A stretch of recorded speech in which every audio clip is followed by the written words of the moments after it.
Venban MC's hunt whispering halls. The hospital at night was a world of its own, silent, eerie, and suffocating. Nurse Evelyn Monroe had worked the night shift for the past 3 years, but she could never shake off the feeling that something was watching her. The long, fluorescent lit corridors stretched endlessly, the beeping of life support machines blending with the occasional groan of a restless patient.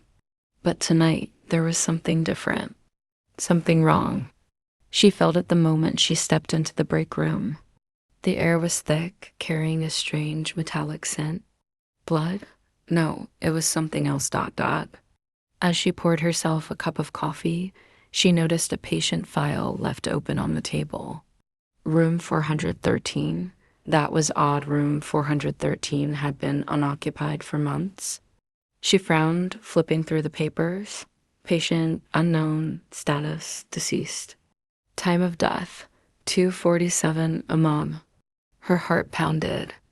It was 2:30 a.m. This report was written before the patient had even died. And then she heard it. A whisper. A soft, chilling voice that slithered through the empty halls. Evelyn. She spun around, but there was no one there. Just the cold, sterile walls of the hospital stretching into darkness. The man in room 413. Evelyn's fingers trembled as she gripped the file. This had to be a mistake. There was no patient in room 413, but the eerie feeling gnawed at her, refusing to be ignored. Summoning her courage, she walked down the corridor. Each step echoed in the silence. The doors to the other rooms were closed, the patients fast asleep. But when she reached room 413, the door was slightly ajar. A chill ran down her spine. She pushed it open. The room was dark, the only light coming from the faint glow of the city outside. The hospital bed was not empty. A man lay there. His eyes were open, staring at her. His face was gaunt, his skin pale like wax. He was strapped to the bed, restraints digging into his wrists. Evelyn's breath hitched. "You're not supposed to be here," she whispered. The man's lips curled into a weak smile. "Neither are you." The forbidden files. Evelyn stepped back, her heart hammering against her ribs. This was wrong, so wrong. The chart at the foot of the bed had no name, no medical records, just a single note. "Do not release, under any circumstances." She turned back to the man, but his eyes had changed. The blank, lifeless stare was gone. Now, his gaze burned into hers, filled with something she couldn't quite understand. "Help me," he rasped. Evelyn's hands shook. Was this a trap? Something about this patient was forbidden. She needed to leave now. But before she could turn, his hand shot out, grabbing her wrist. A wave of ice-cold pain shot through her veins. "They lied to you," the man whispered, her vision blurred.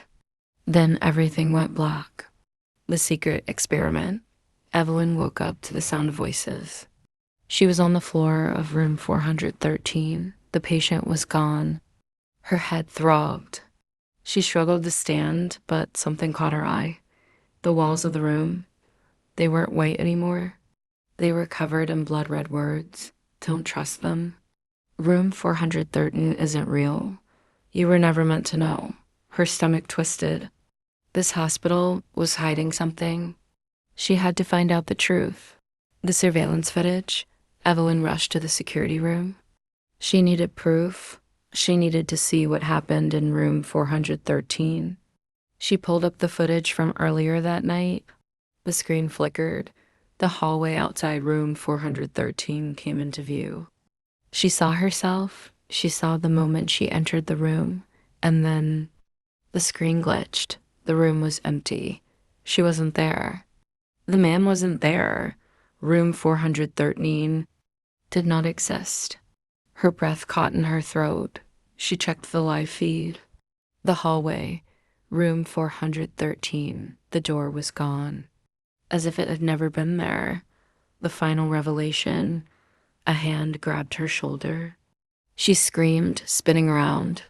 It was Dr. Caldwell, the hospital's chief physician. His face was eerily calm. Evelyn, you saw too much. Her blood ran cold. What is room 413? What did I see? She demanded. Dr. Caldwell sighed, shaking his head. Room 413 doesn't exist. And neither do you. Her pulse stopped.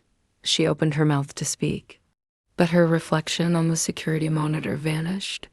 She turned back to Dr. Caldwell, tears filling her eyes. No. She whispered. His expression softened. You were one of our first experiments. A nurse who never existed. Just a memory trapped inside this hospital. The memories flooded back. She had been a patient here once, a part of Project 413. She was supposed to be dead, but she wasn't, because they had brought her back. And now, they needed to erase her again. Evelyn felt her body grow cold. She wasn't real. She never had been. A hospital was a lie. Room 413 was a prison for lost souls patients they had experimented on and erased from existence. And now, she was next. Dr. Caldwell leaned in, whispering the last words she would ever hear. Time to go back, Nurse Evelyn. The room spun. The hospital lights flickered. And then, everything went black. Epilogue. The next morning, a new nurse entered the hospital. She glanced at the staff board, scanning the list of employees. No one named Evelyn Monroe was there. She turned to a colleague. Wasn't there another nurse on night shift? She asked. The colleague frowned. No, there's never been anyone named Evelyn here. The new nurse hesitated. She could have sworn she'd heard that name before, but as the hospital hummed back to life, she shook the thought away. And in the dim glow of the security monitors, room 413 was still gone, as if it had never existed. Like and subscribe for more mysterious hospital stories.